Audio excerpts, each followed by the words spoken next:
Bonjour frères et sœurs, c'est merveilleux de demeurer dans la parole de Dieu, car c'est en elle que nous avons la vie, nous avons la joie, nous avons la paix, nous avons toutes les bénédictions qui nous viennent du trône de Dieu. Dans Jean chapitre 15, le verset 5, il est écrit: « Je suis le cep, vous êtes les sarments. Celui qui demeure en moi et en qui je demeure porte beaucoup de fruits, car sans moi, vous ne pouvez rien faire. » Donc, il faut que nous demeurons dans la parole pour que, avec Dieu, nous puissions faire beaucoup de choses, car il a dit qu'avec lui, nous ferons des exploits. Je crois qu'en cette année, nous ferons avec Dieu beaucoup d'exploits dans le nom puissant de Jésus-Christ. Avant que nous n'entrions dans notre méditation, nous soufflons un peu rapidement en musique avec le Seigneur Jésus-Christ.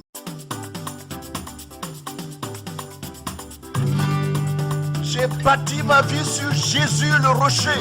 Je n'aurai plus jamais peur.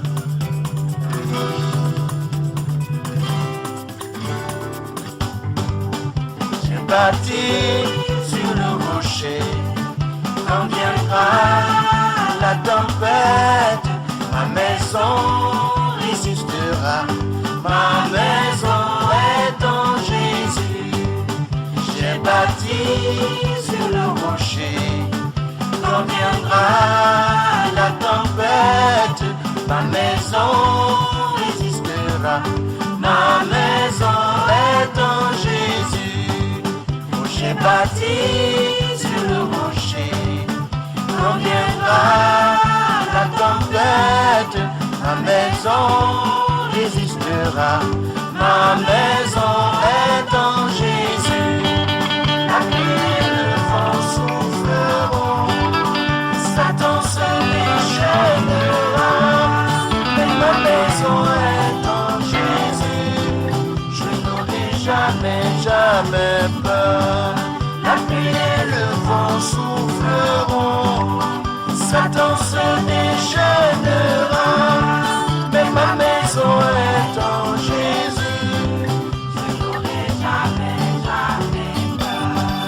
La pluie et le vent souffleront, Satan se déchaînera, mais ma maison est en Jésus.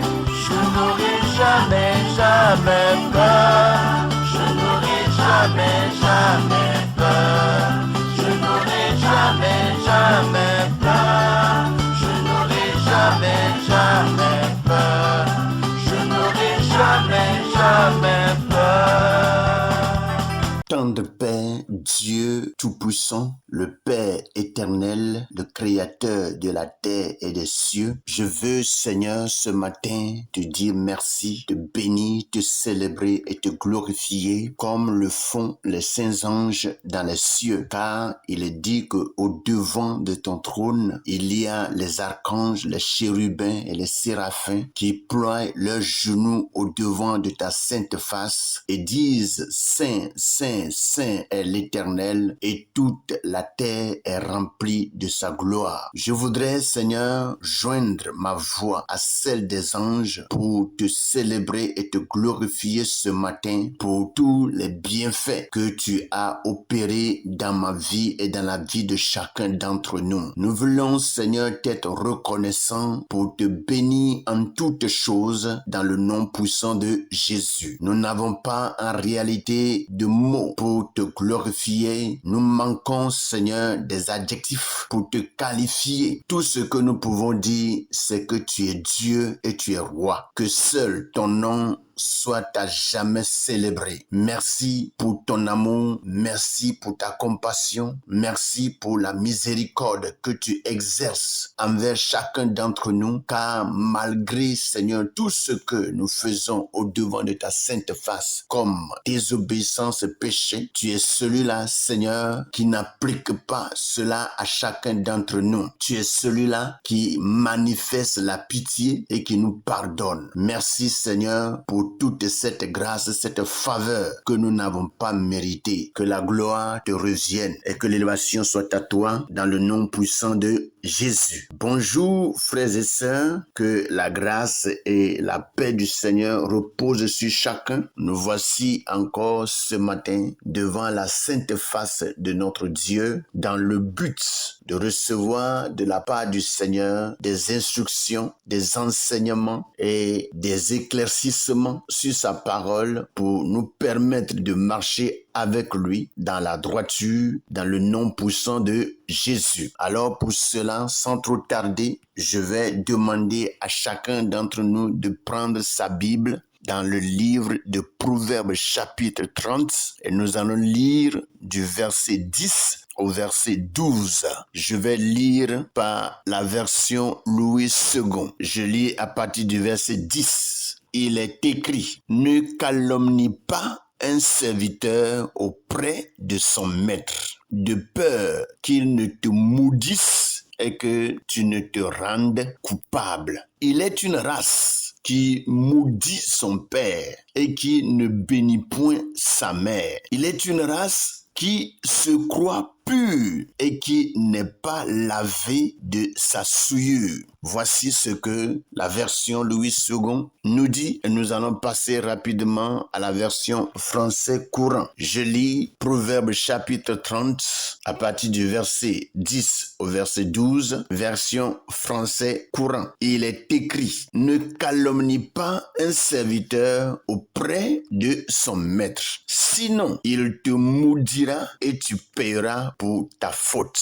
Il y a des gens qui maudissent leur père et ne disent aucun bien de leur mère. Il y a des gens qui se croient purs alors qu'ils ne sont pas lavés de leur souillure. Voici ce que le français courant nous dit, et après que nous ayons lu la parole dans ces deux différentes versions, nous allons rapidement passer à notre moment de méditation en reprenant la version Louis II à partir du verset 10 de Proverbe 30. Ne calomnie pas un serviteur auprès de son maître, de peur qu'il ne te maudisse et que tu ne te rendes coupable. Nous savons tous ce que c'est que calomnier quelqu'un et que lorsque quelqu'un calomnie son frère, il ne dit pas de bien de la personne. Et quand quelqu'un calomnie son frère, c'est de dire ce qui est des fautes de son frère, ce qui est des mauvais comportements de son frère, ce que son frère fait de mal, c'est ce qui marque plus son esprit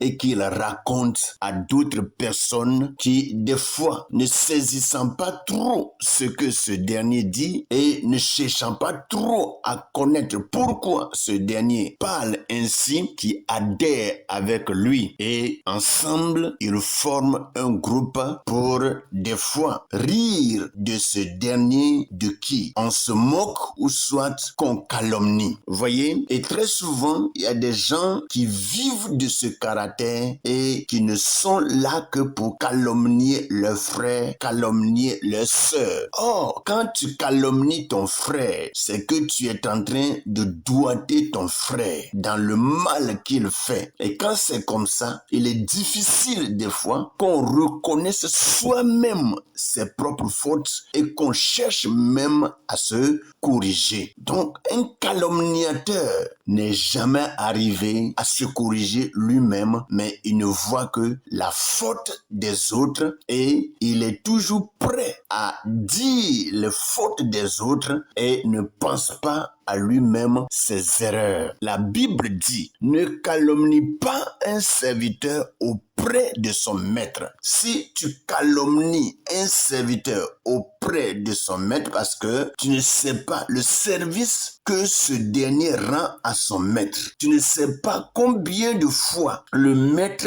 qualifie son serviteur. Et si toi, ne connaissant rien de ce serviteur, tu t'en vas et que tu commences à le calomnier, tu risques vraiment d'avoir des problèmes. Il est bien dit: ne calomnie pas un serviteur auprès de son maître, de peur qu'il ne te maudisse et que tu ne te rendes coupable. C'est-à-dire, si tu vas auprès du maître et tu dis quelque chose de mauvais contre le serviteur de Dieu, ou soit contre son serviteur, quelque chose que ce dernier n'a pas fait et qu'il n'a pas commis, ce serviteur dans la colère, tout ce qu'il déclarera va vraiment arriver sur ta vie. C'est ce que la Bible dit ici. Il dit de peur qu'il ne te maudisse, parce que lui, il vit la réalité. Il vit la réalité chez lui, parce que celui dont tu parles, c'est son serviteur. C'est quelqu'un avec qui il vit. C'est quelqu'un qui l'écoute.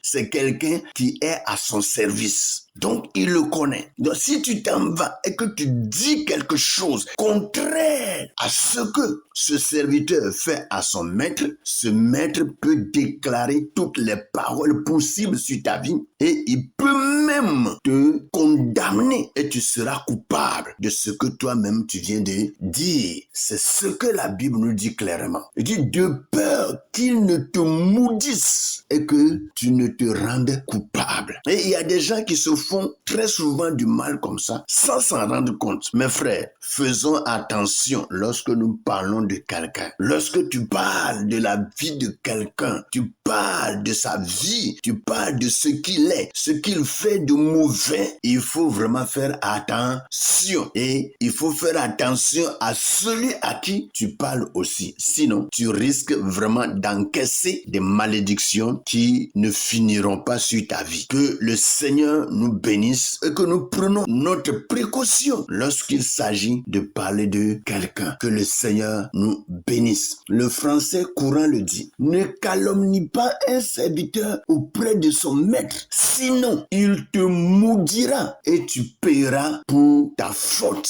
C'est-à-dire, il va te maudire et tu vas payer pour ta faute. Ça veut dire que ce qu'il dira là va se manifester dans ta vie et tu vas en souffrir. Comprenons bien ce que Dieu nous dit et soyons prudents dans tout ce que nous faisons et dans toutes nos paroles. Il est écrit, il est une race qui maudit son père et qui ne bénit point sa mère. Et le français courant nous dit, il y a des gens qui maudissent leur père et ne disent aucun bien de leur mère. Effectivement, il y a des gens comme ça en réalité qui ne sont pas reconnaissants à Dieu pour tout ce que leur père ou soit leur mère leur a fait durant toute leur vie. Nous connaissons un peu ce que c'est qu'un père et nous connaissons ce que le père vit lorsque le père a mis au monde un enfant depuis son bébé jusqu'à son âge adulte. Et si quelque part, nous en tant qu'enfants, nous arrivons quelque part, nous arrivons à un âge mature où il faut quand même dire quelque chose de bien sur notre père et sur notre mère et que nous ne le disons pas, nous sommes en train de désobéir à Dieu et de commettre un grand péché. La Bible dit, il est une race qui maudit son père. Il y a des gens qui maudissent leur père. Il y a des gens, en réalité, qui ne disent rien de bien sur leur mère. Donc, ils maudissent leur père et ils ne bénissent pas leur mère. Ça, c'est être ingrat. C'est de l'ingratitude. Et c'est pour cela, si vraiment il y a des gens qui ont agi de telle manière dans leur vie, il y a de quoi à réfléchir sur notre vie et à fléchir nos genoux devant le Seigneur, demander pardon pour que sa grâce nous soit accordée et que notre vie soit renouvelée et que, je dirais, les écluses du ciel s'ouvrent au-dessus de notre tête et que nous puissions être bénis. Sans cela, la vie nous sera difficile. Le français courant le dit. Il dit, il y a des gens qui maudissent leur père et qui ne disent aucun bien de leur mère. Ils ne disent aucun bien. Ils n'arrivent pas à féliciter leur mère, à féliciter leur père. Dire, c'est vrai, mon papa n'avait rien, mais il a fait certaines choses dans ma vie et je bénis Dieu pour sa vie. Non, on ne dit pas ça. Vous voyez, des fois, on porte les regards sur la pauvreté de nos pères, la pauvreté de nos mères et on les accuse de tout ce que nous voulons et on parle mal d'eux. C'est de l'ingratitude. Un tel caractère, Dieu n'accepte pas. Et il faut que nous nous en détournions pour que Dieu, dans sa miséricorde, puisse nous pardonner et nous bénir. Alléluia. Il est une race qui se croit pure et qui n'est pas lavée de sa sueur. Voici encore une autre classe de personnes, des gens en réalité qui se croient purs. Mais quand on les voit là, on les voit dans leur péché, dans leur souillure. On les voit. Et quand tu les vois, tu sais que ça, c'est quelqu'un qui dort dans ses propres péchés. Il ne s'est pas encore détourné. Il ne s'est pas repenti. Mais il est dedans et il va continuer à se faire croire pur et parler des autres. Mes frères, Dieu là, Dieu ce n'est pas un enfant, hein. C'est quelqu'un qui s'appelle la sagesse. Il s'appelle l'intelligence. Il s'appelle justice. Il s'appelle droiture. On ne dit pas que Dieu est droit. Non, Dieu lui n'est pas droit. Dieu est la droiture. On ne dit pas que Dieu est intelligent. Non, Dieu n'est pas intelligent, mais Dieu est intelligence. Vous voyez? On ne dit pas que Dieu a la justice, mais Dieu est justice. Et c'est pour cela qu'on ne s'amuse pas avec lui. Lui, il connaît toutes choses et il suit tout dans sa droiture. Il suit tout dans sa justice et il n'a pas besoin de quelqu'un pour lui donner des conseils, des instructions. Donc, mes frères et sœurs, faisons beaucoup attention dans nos comportements pour que Dieu, dans toute sa grâce, nous soutienne, nous fortifie et nous éclaire davantage. Soyez bénis, que la grâce et la paix du Seigneur reposent sur la vie de chacun. Passez une bonne et excellente journée avec le Seigneur dans notre méditation. Soyez bénis. Amen.